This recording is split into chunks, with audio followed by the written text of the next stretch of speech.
In the bold and the beautiful, conflict rarely remains contained once it touches blood, memory, and legacy. What begins as a disagreement over a name, seemingly simple, even symbolic, inevitably mutates into something far more dangerous when it exposes wounds that have never healed.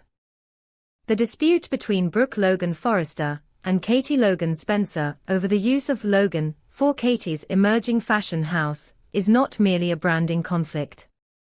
It is a reckoning, a collision of past sacrifices and present ambitions, of identity claimed versus identity inherited. As the argument escalates into a bitter legal war, it drags in allies, lovers, and children, forcing each to confront an uncomfortable truth. Loyalty to family can become indistinguishable from betrayal when the family itself no longer agrees on who it is. For Brooke, the name Logan is not a convenience. It is a scarred banner carried through decades of judgment, reinvention, and survival.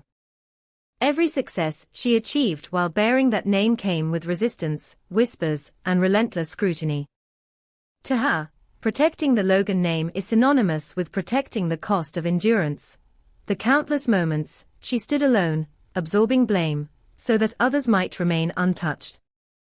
When Katie proposes a future that does not center that shared legacy, Brooke hears not independence, but erasure. She feels history being rewritten without her consent, as though the labor of holding the family together is being quietly dismissed as obsolete. Katie, however, stands on the opposite side of the same memory, shaped by the same events, but bruised in different places. For her, Logan has always been a name that arrived before she did, heavy with expectations she never chose. She watched Brooke become the axis around which triumph and catastrophe revolved, leaving little room for anyone else to exist without comparison. Katie's decision to launch her fashion house, without leaning on the Logan name, is not an act of rejection, it is an act of survival. She wants to be measured by what she builds now, not by what her sister endured then. What Brooke frames as betrayal, Katie experiences as release. The argument intensifies when it becomes clear that symbolism alone will not settle the dispute.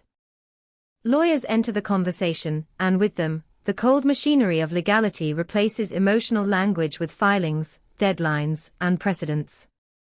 Carter Walton, long accustomed to navigating Forrester Creations' legal battles, finds himself pulled into a war he never wanted to arbitrate. Carter understands the danger immediately. This is not a case that will end cleanly. No ruling can restore trust once it has been publicly dismantled, and no compromise will feel fair to women who believe they are defending the same legacy from opposite directions. Brooke turns to Carter not just as a lawyer, but as a guardian of institutional memory. She believes the Logan name has been protected, safeguarded through years of corporate infrastructure and legal foresight. She wants validation that her instincts are correct, that the system she helped uphold will once again shield her from loss. Ridge stands beside her, reinforcing the belief that legacy is something to be defended aggressively, even if the cost is familial collateral damage. To them, this is about control, about preventing a fracture that could weaken the mythology of Forrester and Logan alike. Carter's discovery that the trademark status is vulnerable destabilizes everything.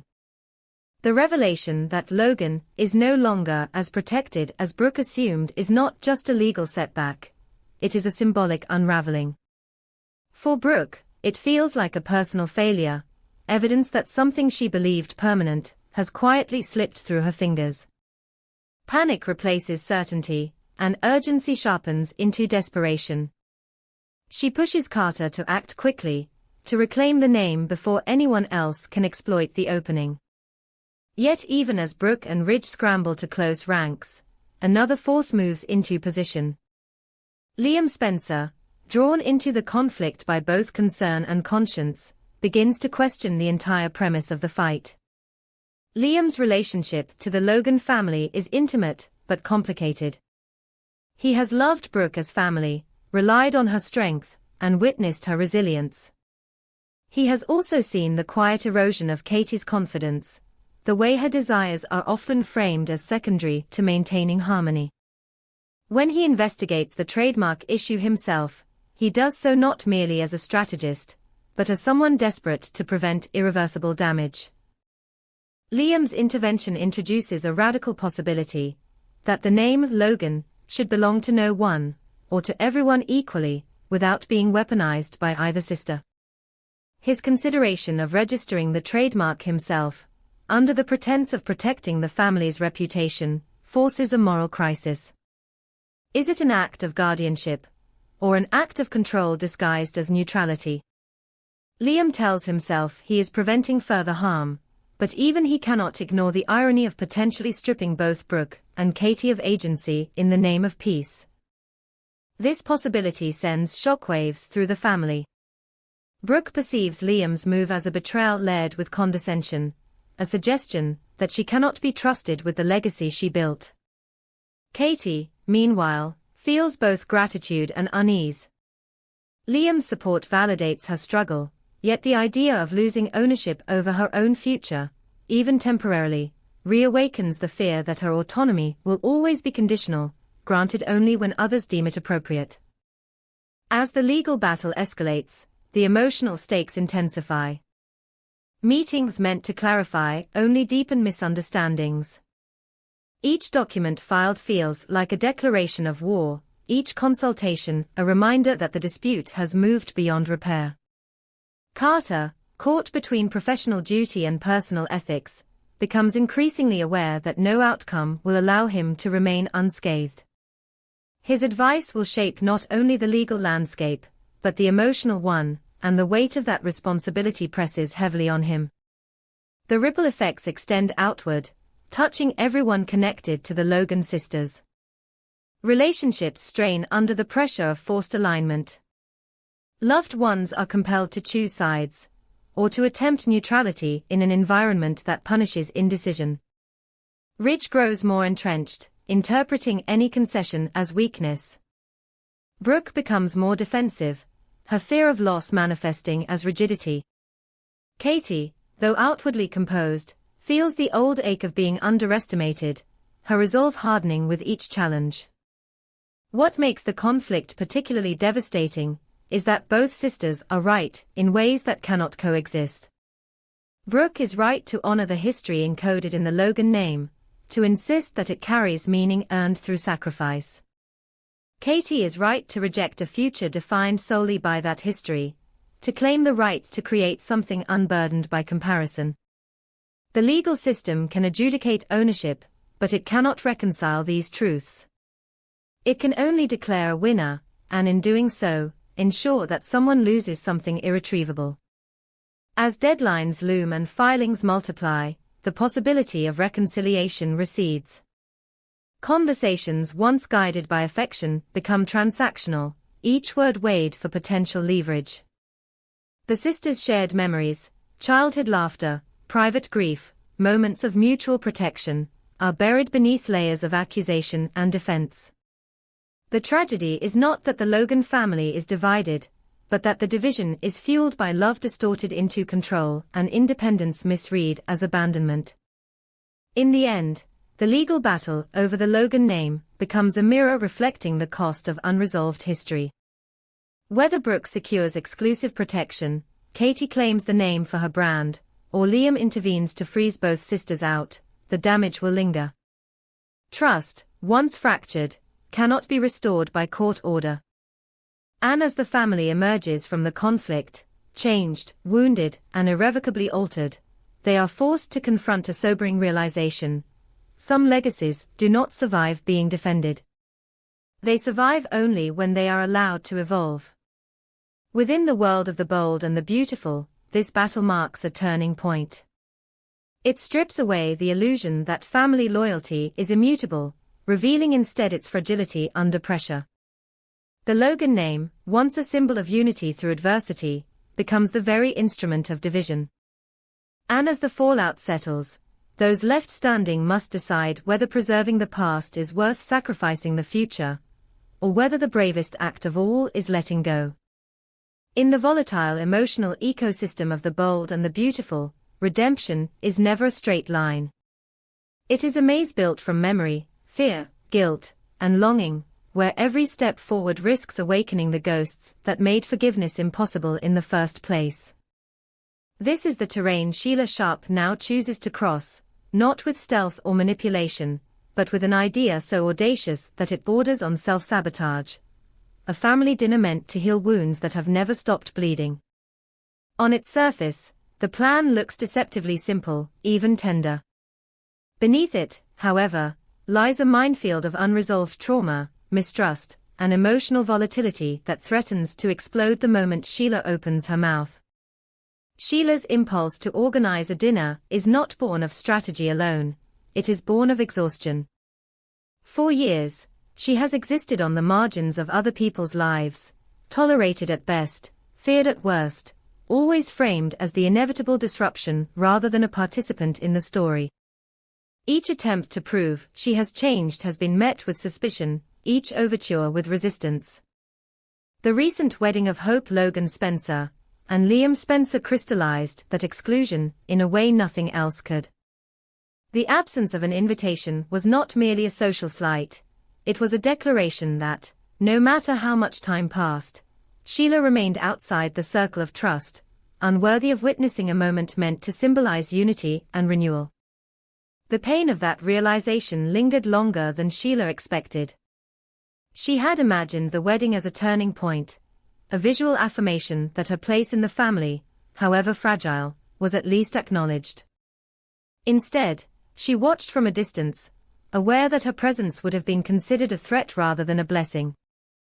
The wound cut deeper, because it came not from strangers, but from those whose acceptance she craved the most. Yet Sheila understands something crucial about survival. Resentment is a luxury she cannot afford. If she allows bitterness to calcify into hostility, she confirms every fear others have projected onto her. Change, if it is to be believed, must be visible, deliberate, and risky. That is where the idea of the dinner takes shape. Rather than waiting to be invited into moments that will never include her, Sheila decides to create one of her own. The choice of venue, Illinois Giardino, is not accidental. It is familiar territory, a place associated with Deacon Sharp, whose complicated history with Sheila mirrors the broader family dynamic, affection tangled with regret, hope shadowed by consequence. By proposing a private gathering there, Sheila frames the event as intimate rather than invasive, a controlled environment where she can attempt to present herself not as a threat, but as a woman seeking connection. Her fixation on Deke Sharp is particularly telling. Sheila's repeated attempts to get closer to him are not driven by entitlement, but by a desperate need to be seen as something other than a cautionary tale. Deke's discomfort around her is palpable, a reflex shaped by years of hearing her name spoken with fear and disdain. He does not lash out or provoke confrontation, instead, he maintains a careful distance, polite but guarded, signaling boundaries he hopes will remain intact. Sheila misreads this restraint as possibility rather than refusal, convincing herself that patience will eventually wear down resistance. In her mind, the dinner becomes a symbolic bridge, a chance to compress time and force a kind of emotional proximity that everyday interactions refuse to allow. She imagines shared stories, tentative laughter, moments of recognition that soften hardened perceptions. What she underestimates is how fragile those perceptions are, how easily they can shatter under the weight of a single ill-considered comment. Sheila's unpredictability is not a rumor, it is a history, and history has a way of reasserting itself at the worst possible moment. The absence of an invitation to the wedding still haunts her, but it also fuels her resolve.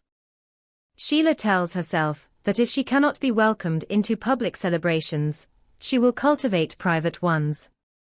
Sending out her own invitations becomes an act of defiance disguised as reconciliation. She frames the dinner as a gesture of goodwill, a chance to reset relationships on neutral ground.